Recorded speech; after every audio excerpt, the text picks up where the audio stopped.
That's an excellent question. And first of all, I'd like to say, in the first session, I noticed Amira said that there weren't enough women. I feel like a token male in this panel, so I think we've reestablished a balance here. Are we living in a post-truth society? The short answer would be no. I think as we've been talking here all morning, we've really gone over a huge variety of problems that we see as a crisis of journalism, but some of them have different sources, different effects. There's illiberal democracy. There's the internet as an economic challenge to journalism, which is different from that. There is just the surfeit of news that people have to cope with.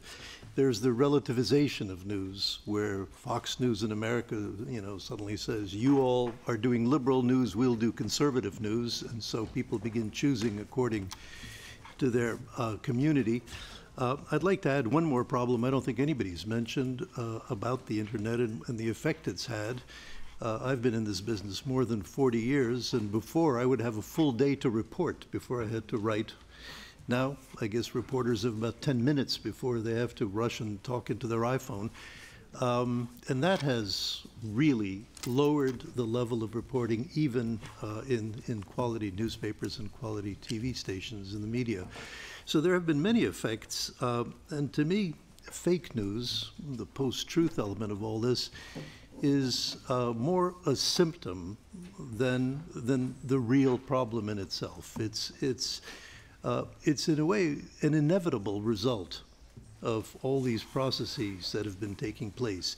It's just easy to make a few bucks. I was suggesting to Richard at lunch that I'm looking at this as a post-retirement job myself. He said you can get 50 bucks for a fake story. If you can whip off 5 a day, you can live. I fail to see this as a major crisis in itself. I don't think it caused Trump to win or Hillary Clinton to lose.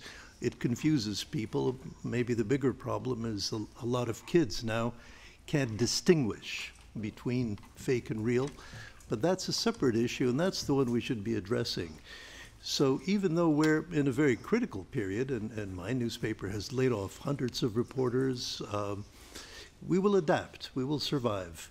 And for that, I think there's 3 things we have to do. One is, it was mentioned quite forcefully this morning, we have to continue to follow our ethics, our guidelines, our training. We have to remain honest reporters. I'm a little wary of terms like truth and objectivity as our goal. Those are a little confusing, but fair, credible, accurate reporting, something that you start training as a young reporter and something that you continue learning as you go along. I should just have one anecdote. I'll have to be brief because there's a lot of us, but the first job I had was at a small newspaper in New Jersey, and the first time you made a mistake that required correcting, you had to get up on the desk in the middle of the newsroom, and a veteran editor would hand you a red-hot pepper, and you had to eat it. You sat there, you stood there, tears pulling out, gagging. You learned what a mistake is and that it's physically painful. And that's the kind of training, I think, that makes for good reporters in the end. I get really cold sweat if I make a mistake that requires correcting. It's one of the most painful things. So I think, first of all, we have to stay to that, to what we were raised to do. Secondly, I think we've begun doing it, fact-checking. There's the Times fact-checks every Trump speech very carefully. And I see more and more internet sites are doing this, more and more commentaries. I think that's critical. And something that I know we'll be getting to in the next session is education. Right now, there are thousands of reporters who've been laid off. If every one of them went to work in a high school in the States and started training kids to be able to judge the veracity of what they're reading, to become intelligent consumers of media, I think that would be a great thing to do. We just haven't done enough training on the basic distinction between fake and real.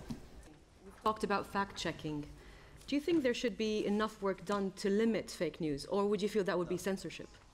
it will always get out. I mean, you can't, any attempt to block, curtail, censor news inevitably leads to disaster.